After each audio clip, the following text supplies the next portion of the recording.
are at Gamescom, and we are talking of peak and tides.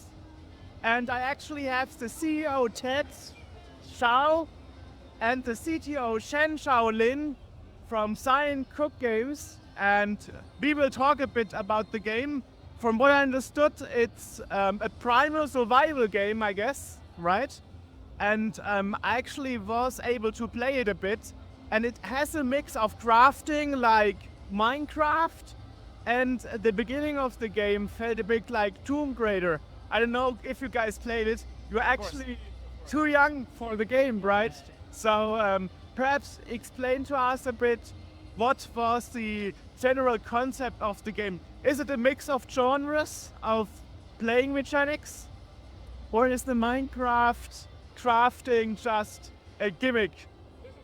Definitely a lot of crafting, because one of the the biggest inspirations for this game are Zelda, Minecraft, Valheim, like Enshrouded, all those like open survival games where the primary agenda for players will be like gather resource and ingredients and build your home base, right? And then go outside in a group to for expedition to defeat enemies, gather their ingredients, hunt for harvest more ingredients and materials, and come back, bring the materials back to your home base and forge powerful tools and weapons and armor sets. So you can that's going to enable you to go even further, right? So that's kind of the how the game flows, right? But what's different from that, the formula is we are making this game more quote unquote rule based. In a way, it's very similar to like games that you mentioned, Minecraft. All these things, the whole world is like physical and chemical simulated, and it's fully rule based. By that I mean, like for example, a piece of log can be burnt by fire, or it can float in water, and that attribute can actually be applied to all kinds of objects that's made of wood.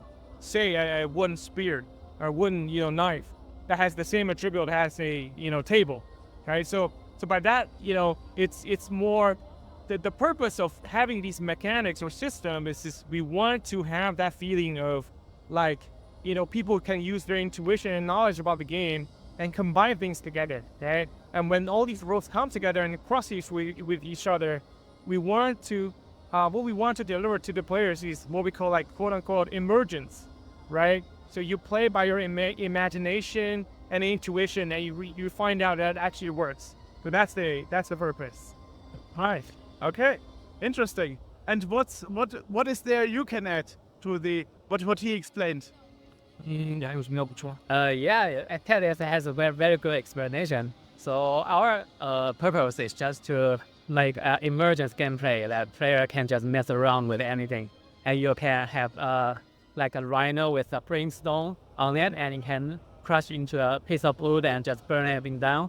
And there is a great flood that will go through everything and will wash things away as well as about it.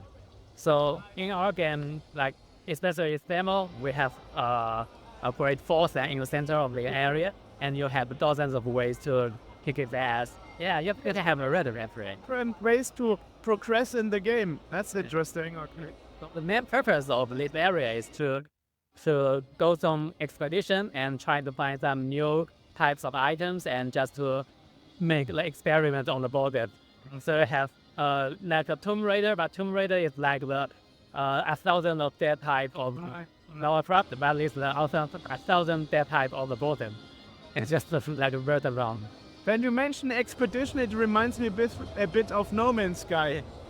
To be honest. Yeah, No Man's Sky is a great game. And so I see a lot of mixtures of different gameplay mechanics and ideas borrowed from other games in a primal theme. Quite interesting. Yeah. A bit more about the setting, because you mentioned your primal theme that it's actually the game world is a world that's devastated by the warfare between human and gods. And the 2D narrative that we showed, the trailer is actually about how the world is. How does the world look like before the catastrophe? Before there was the ruin. And right now, the current game world that people are playing in is the post-apocalyptic world. That it's basically a pile of ashes, and you, being one of the very few human remnants, you try to rebuild the civilization. So that is why you know already things like fire or something. Yes. Because it has been there before. Yes. Right. But not necessarily like the first man. You're like, yeah. You're not reinventing the wheel. Yes. Yes. Right. Interesting. Yeah. So what is the play time? What is the play type? I mean, how many hours do you plan to make the game like playtime? Well, that's an interesting question, because for us, for any game that's like open world sandbox game, Exactly. there are two like primary types of time that you want to consider, right? One is like the curated, the scripted, the part that you're guided with like a storyline, like there's cinematics, or NPC pops out and tells you something and it tells you what to do, right? That part. And also this like free, basically like quote unquote UGC time, where you just like do whatever the heck you want, right? I want to build a castle that's, like as big as it can be, right? It's going to consume like, I don't know, 200 hours, right?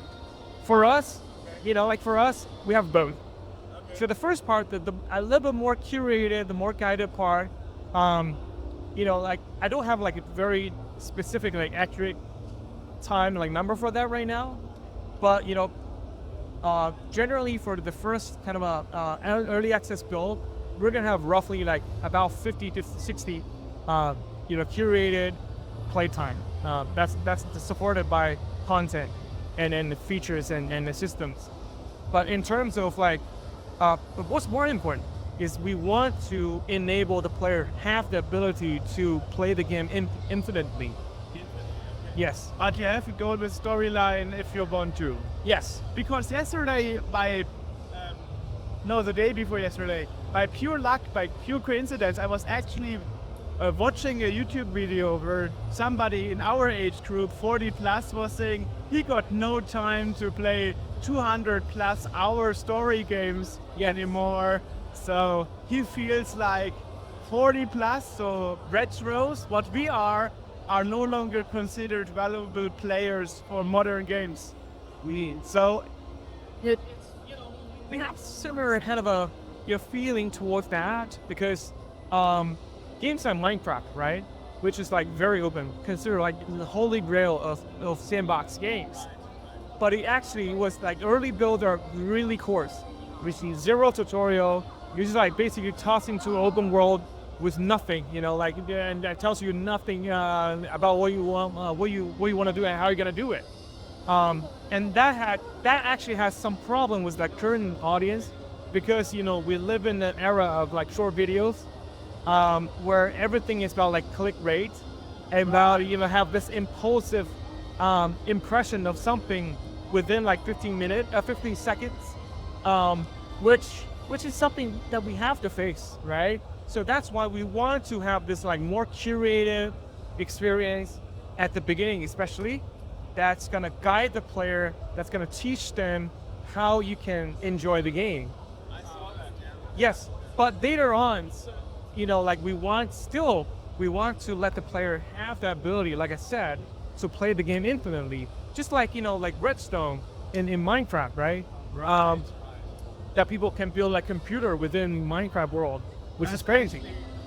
That's like the ultimate agenda, the goal for us as well. So it's like more curated, guided, controlled experience at the very beginning, so people can have a sense of how the game unfolds really quickly, have a strong impression of how the game can feel. But then unfolds gradually to a much open kind of experience. Yeah. Perhaps one question to ask you. Is it solely single player, or can you actually meet with your friends in the same universe? It is a multiplayer game, and you can build the server yourself, just like IML and Minecraft.